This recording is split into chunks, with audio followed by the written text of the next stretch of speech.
What up, y'all? It's the Real Ball Watcher. Grab your binoculars, and today we talking about West Coast sports. Let's get it done. What's up, boss? You believe that? Hold on. Oh no. Do you believe that? Huh? Oh no. I read through that bull junk you wrote down. I read through that. I sifted through all that. Yeah. Oh no. Come on. Do you believe? You don't believe. You just answered it. You don't believe. Next question. See me rocking that big Gilly jersey, but today I'm gonna just jump out the window and say it. The Pac-12 is the best conference in football, and it's been that way for about 2 to 3 years. I'm gonna say 2 to just be safe. And we all know what's going on this year. Right now, we got 7 ranked teams.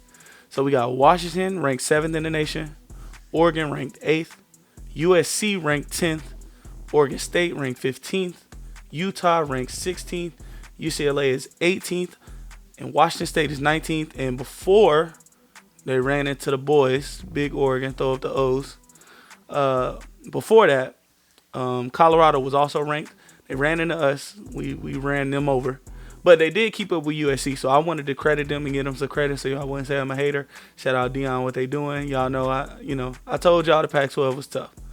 That's all I'm going to say. But shout out Deion. Shout out the Pac-12 for having really great competition throughout the conference, and that's kind of what we want to touch on today. But, I mean, let's look at last year. When you look at last year, we had 6 ranked teams at the end of the year, tied with the most in the nation. That's the SEC. And we had 5 10-win teams and the most 9-win-plus teams in college football at 6. So that really just shows you that we really the comp. Like, when it comes to this football stuff in the nation, I say we because I'm an Oregon fan. When it comes to this football stuff in the nation, we really are the comp. The comp is out here in the West, out here in the Cali, in Oregon. Shout out Eugene. It's in Las Vegas or in Nevada. That's where the comp is, out west. Now, the reason we titled this video how the college football playoff could have saved the conference, or how college football playoff expansion was too late to save a conference, is because, like I said, look at all this comp that we have. I'm an Oregon fan, so I was here in the days where we're scheduling 1 or 2 out of conference opponents that are hard. We playing Ohio State, we playing Georgia, we playing Auburn. Like, we're scheduling hard out of conference games, and then we get in conference and we have to face a gauntlet. All these great teams, these 10, 11, 12-win teams, we have to play each other. We not like, Bama, where they play LSU, maybe Tennessee one time, and then they good for the year.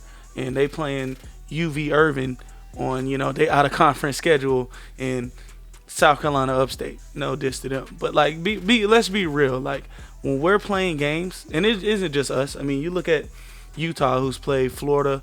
I want to say Florida the past week 1 for the past 2 years.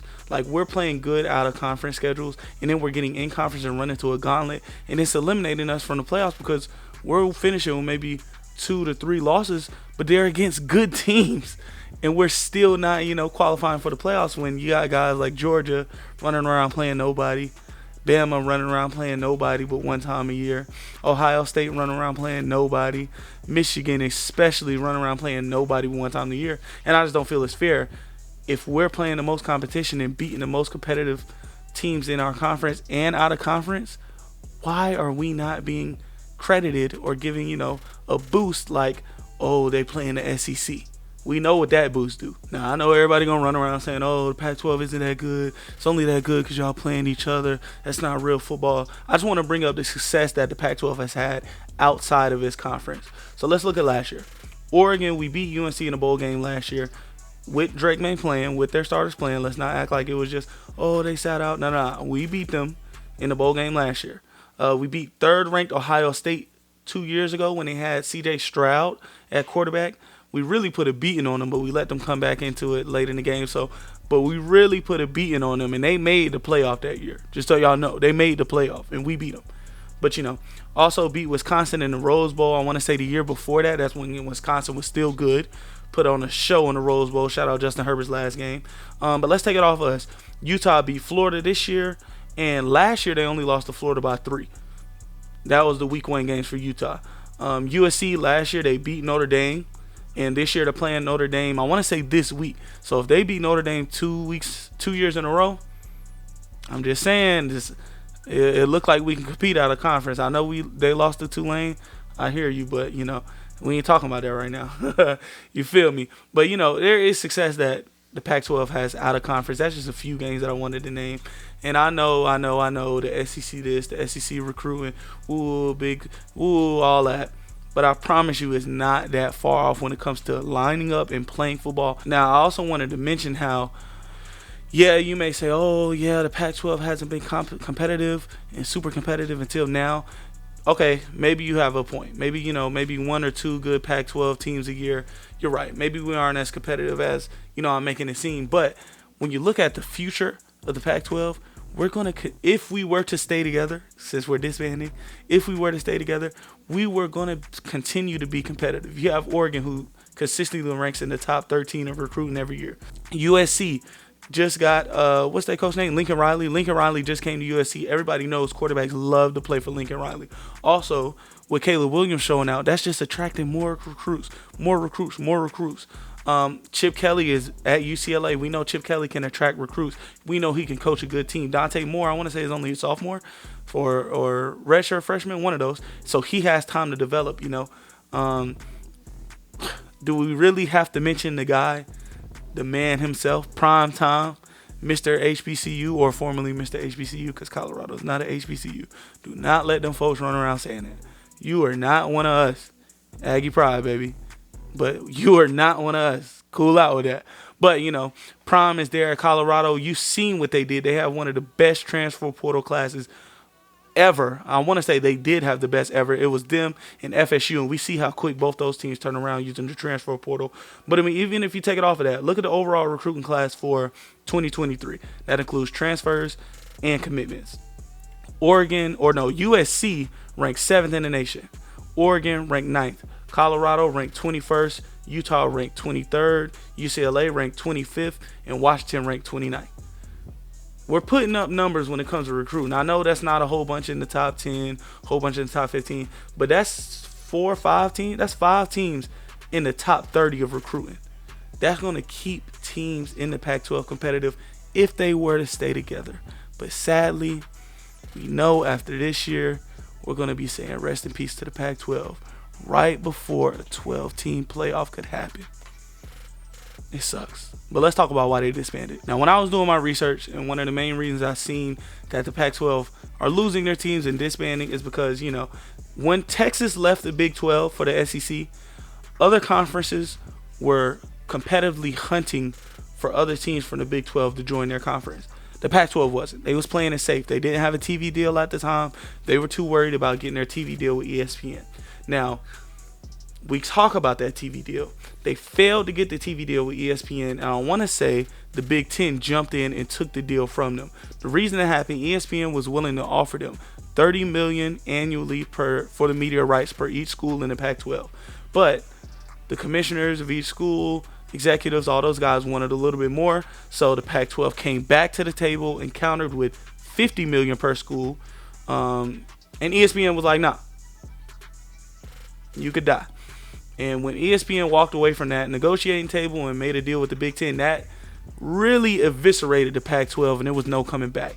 That's when USC left. Well, actually, I want to say USC left right before then, but they still had Oregon, still had Utah, still had Washington. Only teams that had left so far was USC and UCLA. And once that happened, it was just a free-for-all. Everything fell. It was over for the Pac-12. Now, another reason the Pac-12 disbanded and why USC left was when you look at the revenue that each conference is each Power 5 conference is bringing in, the Pac-12 was ranked 5th in most years. When you look at it for 2022, when the revenue that is giving to its league's member, and I read that as given to the teams in the league. So let's read it. The Big Ten, not the Big Twin, sorry. The Big Ten gave out $59 million to each league member, I want to say. The SEC gave out $49 million. The Big 12 gave out $42 to $49 million. The ACC gave out $37 to $42, and then you had the Pac-12 coming in last, giving out, I want to say, $37.1 million to their league members. So that just shows that there was a lack of revenue coming from that. And for me personally, I believe not getting a Pac-12 team in playoff contention year after year after year after year really hurt the revenue and hurt their negotiations with other TV brands to keep Pac-12 together. I mean, I want to say the last Pac-12 team to make it to the playoff was Utah, or no, it was Washington in 2016, and I want to say they were shut out. Since then, 2016, we're in 2023 right now. Since 2016, we have not had a team in the college football playoff, in that 14 playoff since. And, I know you're going to say, that's not really good. How are they really that good? Like I said, it's a gauntlet every year. I mean, you got Oregon playing a good out-of-conference schedule. Then coming in, they're going to have to play Utah, going to have to play Washington. A long time ago, Stanford was good, going to have to play Stanford. And those losses are adding up and taking them out of contention. Now, if you would have extended it to an 8, I think they're doing it to 12 now. If you would have had a 12-team playoff in, let's say, 2018, 2019, you extended to 8 teams, the Pac-12, I still feel like they would be relevant. I still feel like it would not be disbanding because you would consistently have 1 or probably 2 teams in the playoff a year, maybe even more. I mean, we see last year we would have had way more. I want to say about 4 teams in the college football playoff last year. But because it was only a 14 playoff, because the voters are skewed towards the SEC, because the voters are, letting these bigger conferences and bigger schools like Ohio State getting away with only having 1 loss because they played nobody else, that hurt the Pac-12. And honestly, that's what ended the best conference in college football. That's all I got for y'all today. If you like the video, just let me know. I know it's not the same as my last video. It's not as much film review. I know it's a little more business tied into it, a little more commentary to it. But I just wanted to put something out this week. I'm working on another video on a certain defense in the NFL. I'm kind of waiting for the Sunday games to end so I can make sure that video is the right one to do. It'll be closer to my first one. But if you like this video, it's going to be more like this. It's kind of like a little filler episode to throw something in between. So like and subscribe. Put your binoculars away. It's the Real Ball Watcher. It's been real. I'll catch y'all next week.